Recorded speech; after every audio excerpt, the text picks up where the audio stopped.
Detalye ng mga balita, opisyal nang nagsimula ang 10 araw na campaign period para sa barangay at SK elections. Simula ngayong araw, pwede nang mangampanya ang mga kandidato hanggang sa Oktubre 28, 2 araw bago ang halalan sa Oktubre 30. Mahigpit ang paalala ng COMELEC sa mga kandidato sumunod sa mga alituntunin sa halalan.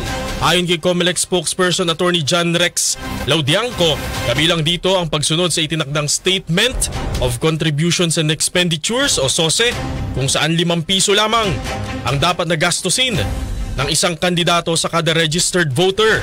Tututukan ng COMELEC ang pagsunod sa tamang sukat sa mga poster at campaign material.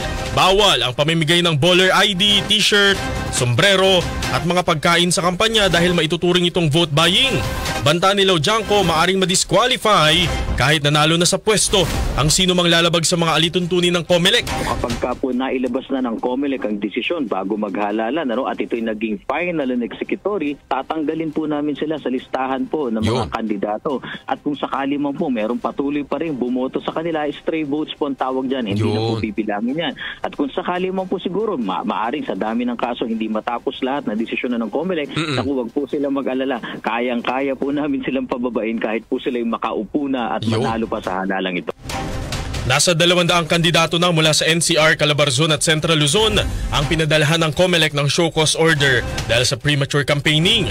Muli ring nanawagan si Laudiangco sa publiko na isumbong sa kanila ang mga kandidatong lumalabag sa COMELEC rules. I-report sa amin, messenger, email, sa social media.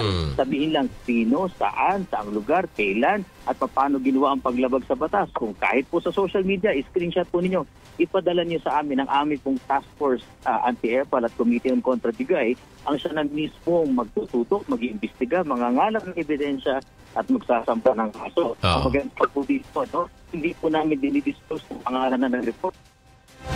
Yan po si COMELEC spokesperson, Attorney John Rex Laudiangco sa interview ng RMN Manila.